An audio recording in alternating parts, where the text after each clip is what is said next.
I am Madhvi from Happy Cambridge School, your Hindi teacher. Student, today we will read lesson number 11, Bhagat Singh. संक्षेपण। प्रस्तुत पाठ में अमर शहीद सरदार भगत सिंह का भारत के प्रति प्रेम तथा उनके योगदान का वर्णन किया गया है।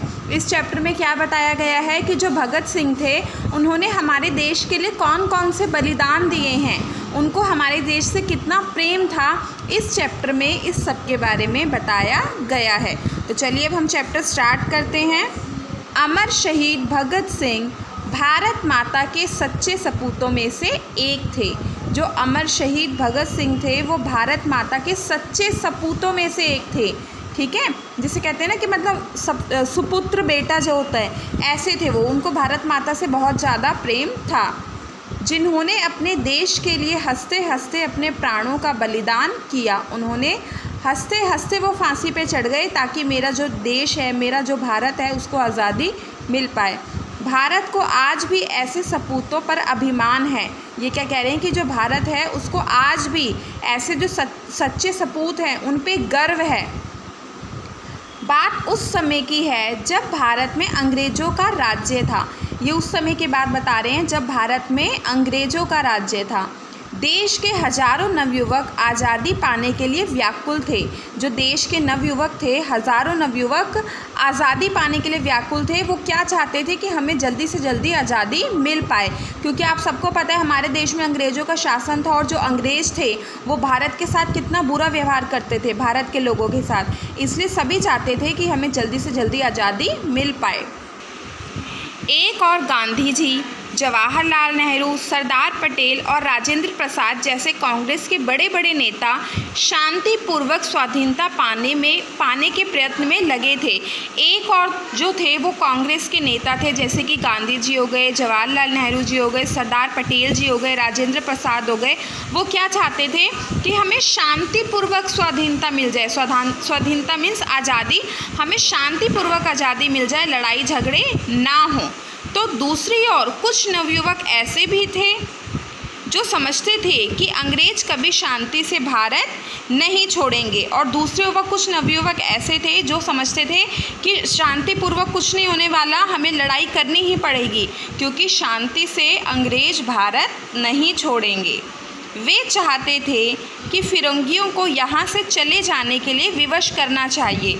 वो क्या चाहते थे कि शांतिपूर्ण कुछ नहीं होने वाला, हमें उनको मजबूर करना पड़ेगा कि तुम हमारा भारत देश छोड़कर जाओ। इन नवयुवकों के नेता थे चंद्रशेखर आज़ाद और सरदार भगत सिंह। ये जो नवयुवक थे जो चाहते थे कि इनको अंग्रेज़ों को मजबूर करना पड़ेगा कि तुम हमारा भारत देश छोड़ के जाओ, उनके नेता कौन थे? चंद्रशेखर आज़ाद और सरदार भगत सिंह। सरदार भगत सिंह का जन्म 28 सितंबर 1907 ईस्वी में लायलपुर पंजाब में हुआ। ये क्या कह रहे हैं कि जो सरदार भगत सिंह थे उनका जन्म कहाँ हुआ? 28 सितंबर 1907 को। सरदार भगत सिंह का जन्म कहाँ हुआ था? 28 सितंबर 1907 को लायलपुर पंजाब में हुआ था। भगत सिंह के पिता सरदार किशन सिंह और दो चाचा अजीत सिंह और स्वर्ण सिंह अंग्रेज़ों के खिलाफ होने के कारण जेल में बंद थे। जो भगत सिंह के पिता थे सरदार किशन सिंह और जो भगत सिंह के चाचा थे सरदार अजीत सिंह और स्वर्ण सिंह, ये कहाँ थे? ये जेल में बंद थे, क्योंकि इन्होंने अंग्रेज़ों के खिलाफ अपनी आवाज़ उठाई थी। इन्होंने क्या बोला था कि हमें आज़ादी चाहिए। जिस दिन भगत सिंह पैदा हुए उसी दिन वह जेल से रिहा हुए। जिस दिन भगत सिंह पैदा हुए थे उसी दिन जो भगत सिंह के चाचा थे और पिताजी थे वो जेल से रिहा हुए थे। अपने विद्यार्थी जीवन में ही भगत सिंह में देशभक्ति की भावना जागृत हो गई थी। विद्यार्थी जीवन मीन्स जब वो पढ़ते थे, जब वो बहुत छोटे थे।